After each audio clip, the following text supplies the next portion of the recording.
বাবা তোমার কি হয়েছে? আমি দোকান করে দেওয়ার পরে আমি দোকান করার পর থেকে আমি চামড়া বেচতেছি, বেচার পরে 1 ঘন্টা লায়া আমার কাছে টাকা ক্যাশের টাকা মজা সব নিয়ে চলে গেছে। তো প্রিয় বন্ধুরা, আমরা আর কি বলবো, আমি কি বলবো, আমি একজন মানুষ, আমি কয়জনকে ব্যবসা ধরে দিব? আপনারা কয়জনকে দিবেন কোন? আমরা যদি বাংলাদেশে কেমন নাগরিক হলাম, কেমন হৃদয়হীন মানুষ হলাম যে একটা মা বাবা হারার এতিম সন্তান, তার কাছে একটা ব্যবসা ধরে দিছি। তার ক্যাশ ছিল 700-800 টাকা, এই 700-800 টাকা তার কাছ থেকে নিয়ে গেছে। সে আজকে অঝরে কাঁদতেছে, তার কোনো ব্যবসা করার পরিস্থিতি নাই। সে মানুষের দ্বারে দ্বারে এরকম করে বিক্রি যাচ্ছে মানুষের কাছে। এই দেন হাতটা এই গুজব তুলি মারতে যে করতেছে, আমার 2 টাকা দাও, আমার 500 টাকা দাও, আমি কিছু খামে। ও কিন্তু দুপুরে কিছু খায় না। তুমি দুপুরে কিছু খাইছো বাবা? জি না। দুপুরে কিন্তু কিচ্ছু খায় না। সে আমার পিছে পিছে ঘুরতেছে। একটা ভিডিও করে যদি আপনারা সহযোগিতা করেন, তাহলে ও আবার ব্যবসাটা শুরু করবে, নতুন কিছু করে ভালো কিছু করবো। তো ভাই, আপনার কাছে আমার একটা জিজ্ঞেস করার কথা, যে এই বাচ্চাটি আমরা যে দোকান করে দিয়েছিলাম, তো ওর দোকান তো শেষ।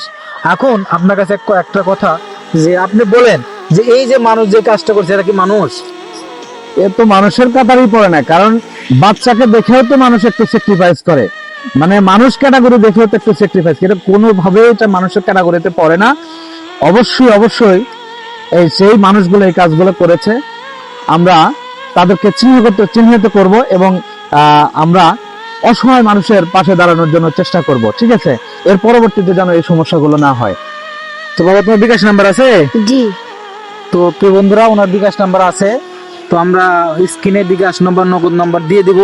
তো আপনারা অবশ্যই, যদি এই মা বাবা হারা এতিম সন্তানের কথাগুলো আপনাদের হৃদয়ে লাগে, তাহলে ওর হাত জোড়, আমার হাত জোড়ের অনুরোধ যে আপনারা অবশ্যই ভিডিওটি একটু শেয়ার করবেন এবং সবাইকে দেখার সুযোগ করে দেবেন।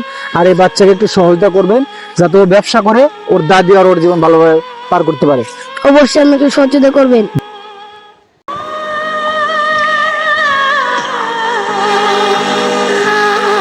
ভাই, এর চেয়ে বড় কিছু আর হয় না। এই ভিডিওটার ভাইরাল হওয়া বড় বিষয় না ভাই, বিষয় একটাই, এই ছেলে একটা সহযোগিতা পাক, এটা আমরা চাই। আপনারা অবশ্যই সহযোগিতা করবেন। সবাই ভালো থাকবেন। আসসালামু আলাইকুম। তোমরা ভালো থাকো, দেখা যাক, আল্লাহ বর্ষে তোমার ভাগ্য যদি ভালো হয়, অবশ্যই তোমার একটা কিছু ব্যবস্থা হবে।